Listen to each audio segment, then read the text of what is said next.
All right. Was the German Christmas market attacker an atheist, ex-Muslim, Israel-loving Islam hater, or was he a secret radical Islamic extremist parading as an Islamophobe? Conflicting stories are coming from various camps. Let's first get to what happened. So on December 20th, just a few days ago, a tragic incident occurred at a Christmas market in Magdeburg, Germany, where a vehicle was driven into a crowd, resulting in the deaths of 5 individuals, including a 9-year-old child, and injuring over 200 others. The suspect, identified as 50-year-old Saudi-born psychiatrist Talib al-Abdulmohsen, was arrested at the scene. Al-Abdulmohsen relocated to Germany in 2006 and was granted refugee status in 2016. He worked as a psychiatrist in Bernburg, Germany, approximately 25 miles south of Magdeburg. Colleagues reportedly referred to him as Dr. Google due to doubts about his medical competence. In addition to his medical career, Al-Abdulmohsen was known for his anti-Islam activism and support for far-right ideologies. He maintained a website aimed at assisting ex-Muslims fleeing persecution in Gulf countries, and was active on social media expressing anti-Islamic views and support for Germany's far-right Alternative for Germany, the AfD party. Prior to the attacks, Saudi Arabian authorities had reportedly warned German officials about al-Abdulmohsen's extremist views, but he was not detained. So let's look at some of his social media posts that point to him being very anti-Islam, very pro-Israel, and even pro-gay rights. So let's start off with this one right here. So this is an image from, this was like when Saudi Arabia announced that they're going to be allowing homosexuals at the, to attend the World Cup, they said. This is, they said gay people are, I don't know exactly how they framed it, but I'm sure it wasn't politically correct. So this is the tweet. It says, Saudi Arabia officially announces allowing homosexuals to attend the 2034 World Cup. And he retweeted this as like he was a champion of this. Here's another tweet that he retweeted. I express my incomplete joy to Al Hurra, Saudi Arabia hosting the World Cup. But this is a translation in Arabic. But she stressed that if the world is going to celebrate Saudi Arabia as the host of this global event, then it should be coupled with scrutiny of the level of its commitments to human rights and values through laws and applications on the ground, and not through statements by officials in the media. So this was something that he also retweeted. So he's showing support for Saudi Arabia, saying gays are welcome to the 2034 World Cup. And this person is saying, yeah, we'll see. They can say all these things all they want, but we'll see what actually happens on the ground. And he's retweeting that. He's wanting Saudi Arabia to make change and to be more accepting of gays. Here's another tweet that he retweeted. Greater Israel from the Euphrates to the Nile with a heart. So this is loving Greater Israel Project. He retweeted that. So that shows that he is pro-Israel. Here's another one that he retweeted. I was the first Israeli to support the Syrian revolution, and today 80% of the Israeli people are with me. So loving the toppling of Assad and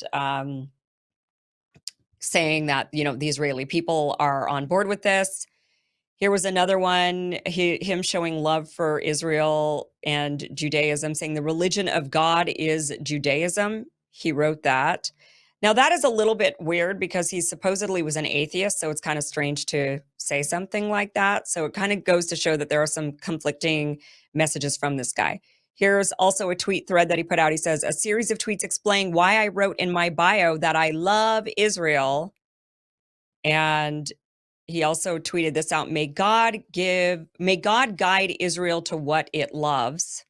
And showing a picture of the Greater Israel Project.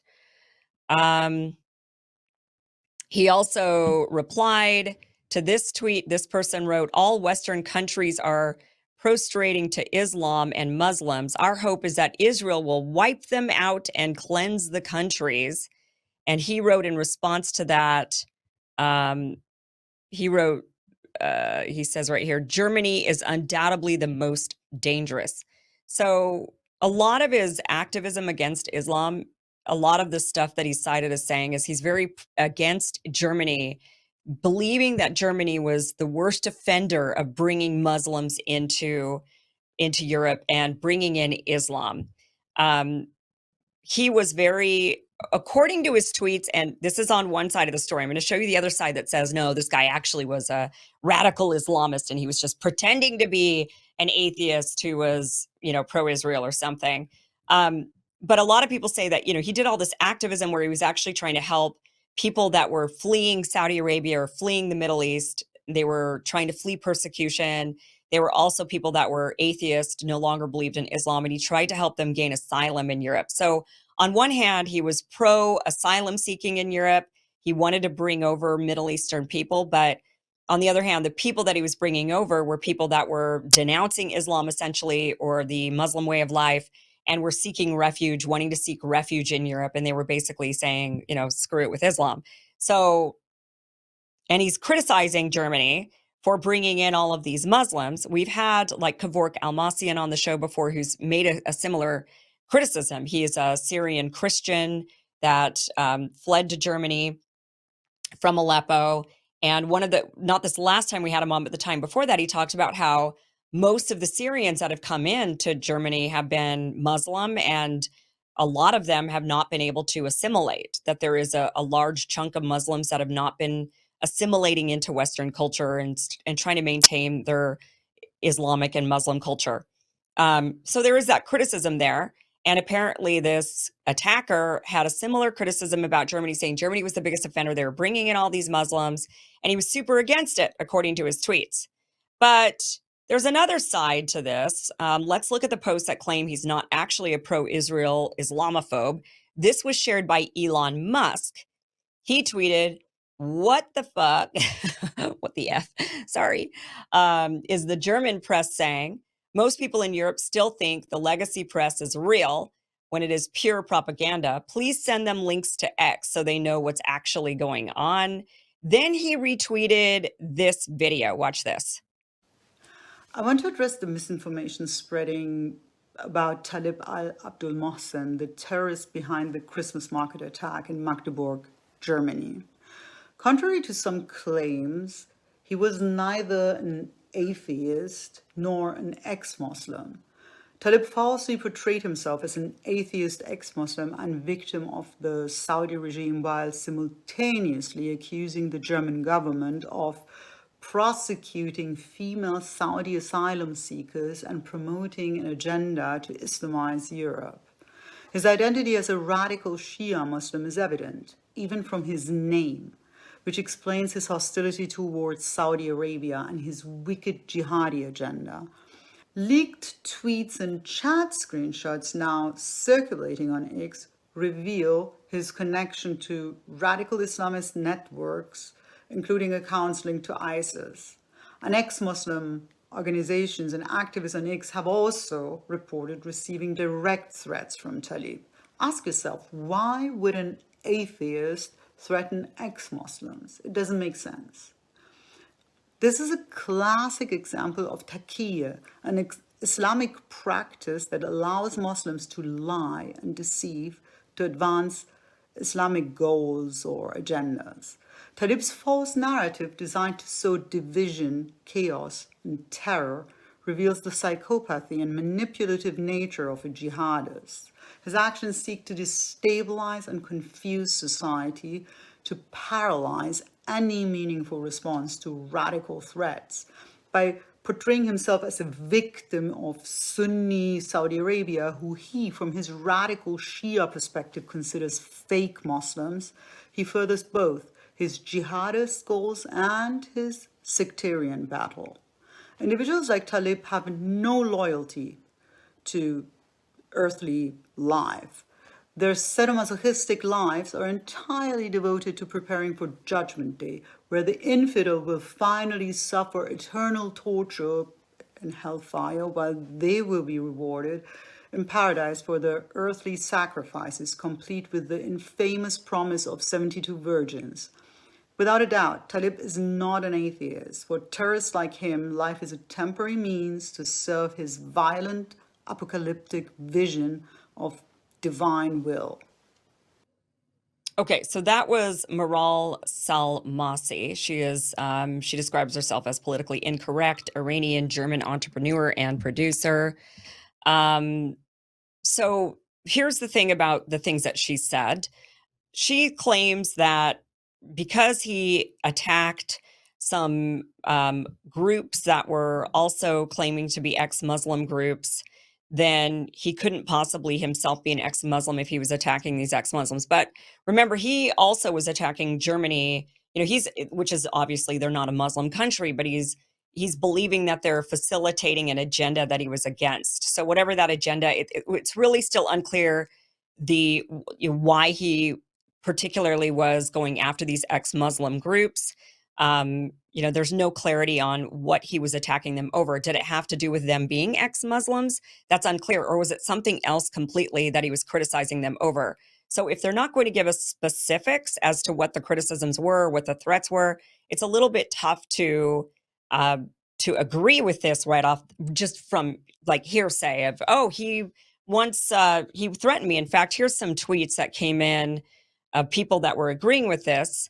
This one said, according to reports, the man who drove the car into the crowd, Talib al-Abdul-Mohsen, is a Saudi-born ex-Muslim who supports the far right and Israel. And this person's RK writes, and yet Saudi-born who started threatening ex-Muslims and ex-Muslim organizations. So is he really not involved in Islamist activities? When ex-Muslims are telling you they received threats from him, and I promise you I'm not the only one, we sent it all to the police. And then this other person, Ali Utulu, says, I can confirm everything you say. He attacked me too, again and again. And also the Athiest refugee organization I was a member of. I don't think he is or ever was an ex-Muslim. I think he worked for the Saudi government. I blocked him in May this year.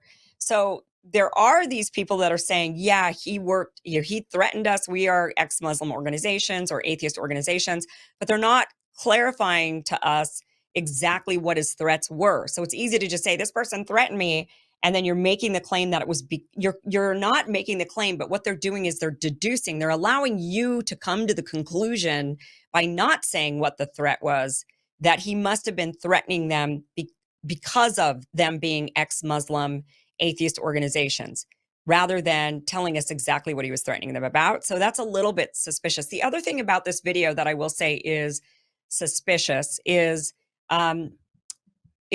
Morale Shia.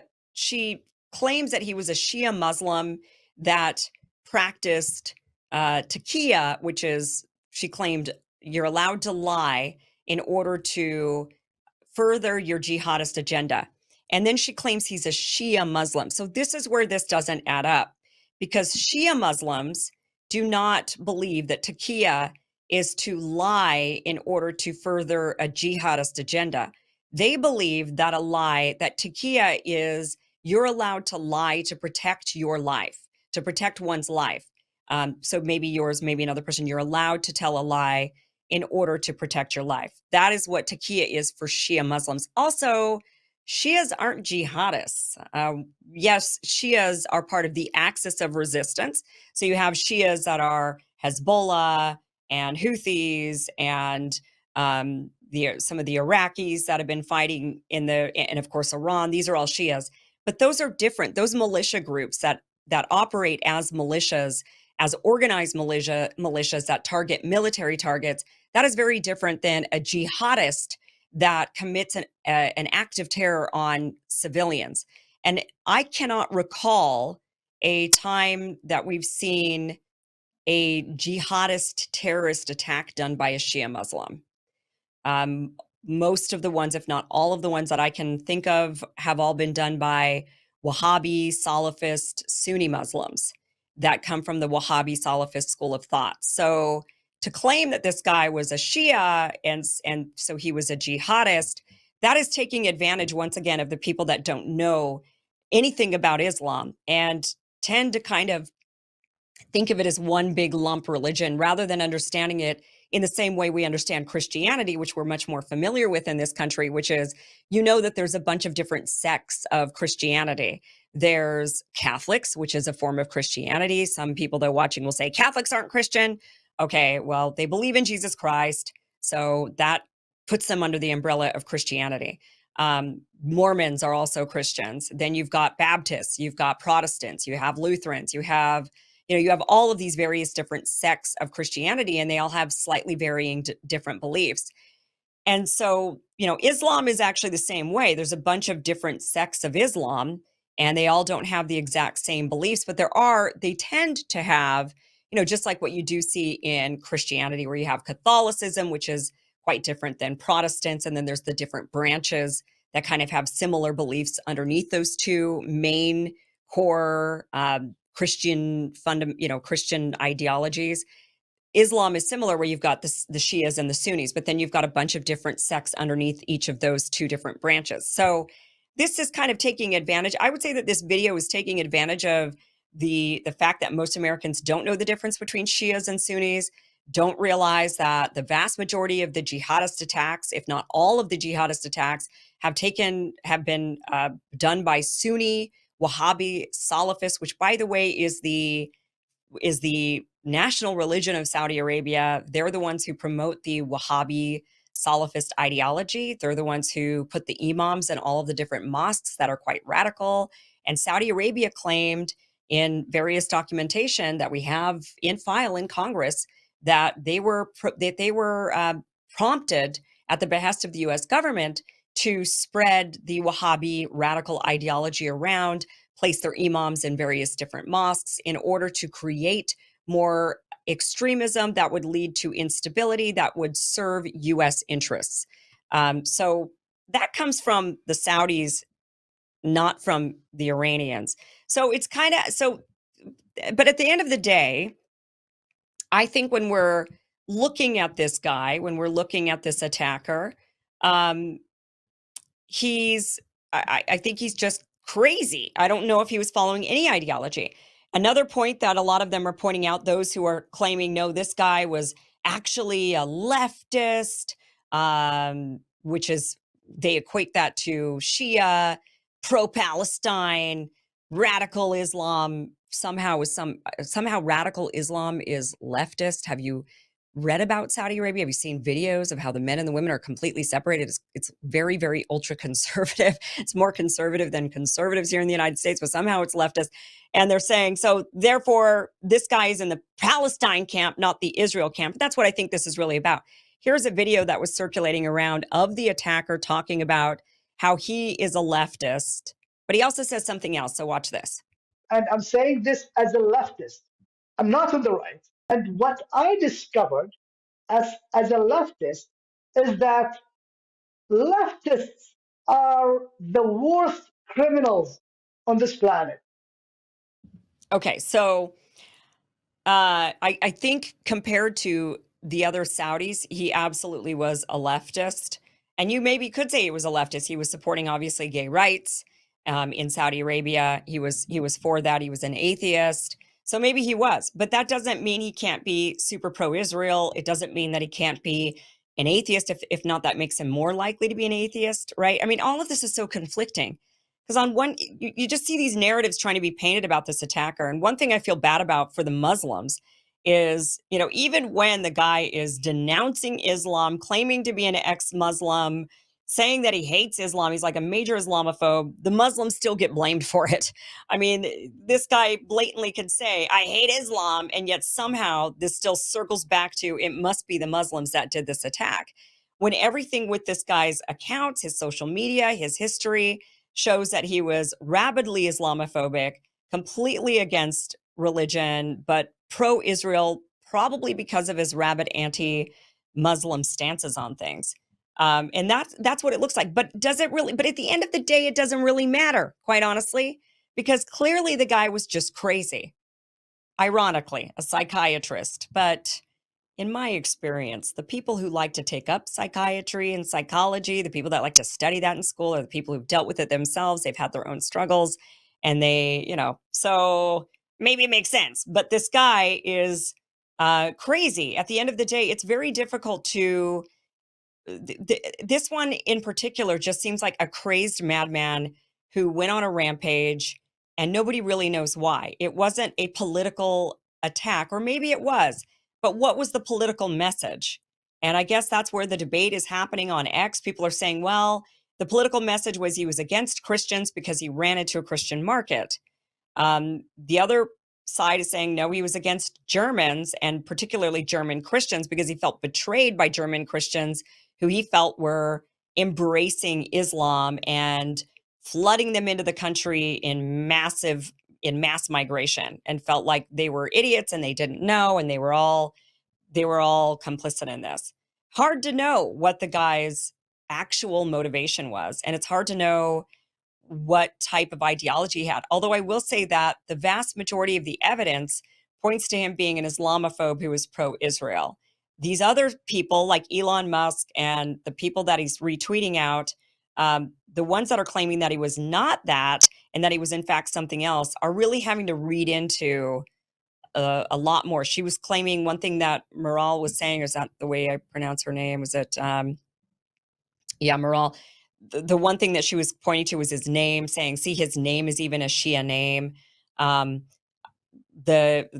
I've spoken to some Shia Muslims who say, actually, that name is not really. And not only that, but one thing she even points out herself, or maybe she didn't, but others have been pointing out, that just because you have a name that's religious, and you're no longer religious, it doesn't mean, what are you supposed to do? Change your name? I mean, if your name is Noah or Adam or Moses and you denounce religion, do you need to change your name in order to prove that you've denounced your religion? I mean, it's just kind of like strange, for her to point out his name. What is the expectation there? You're expecting that the guy gives up religion and he gives up his name. I mean, I don't think we would ask any Adam to do that who says he's an atheist. So, strange, I think, this back and forth. Ultimately, I will say that Elon Musk, who has shown himself to be ultra pro-Zionist ever since he got dragged through the mud, and the pro-Israel lobby was threatening to crush his investment in X and take all the advertisement dollars away unless he went and did his pilgrimage to Israel, which we saw him do. And then he came back, and now he's ultra pro-Israel. You've got a guy that's ultra pro-Israel. You have all of these big power players who are ultra pro-Israel, and they don't want to see a pro-Israel guy committing an attack on a Christian market. So they're trying to spin it as if this guy was actually a real Muslim hiding as an ex-Muslim. And it's just really bizarre. It's just a really bizarre narrative that is floating around. And ultimately, the guy was just nuts at the end of the day. That is the reality of it. And he was a crazy person. He is a crazy person who killed a lot of people. And it's terrible. It's a terrible, terrible crime. Love to hear from you. What are your thoughts on this? Email me, Kim@KimIverson.com. Comment down below. Would love to hear what you guys think. Thanks for watching this clip from the full Kim Iverson Show. If you want to watch the full show, visit KimIversonShow.com. The show airs every Monday through Friday at 5 p.m. Pacific, 8 p.m. Eastern. Again, it's KimIversonShow.com. See you there.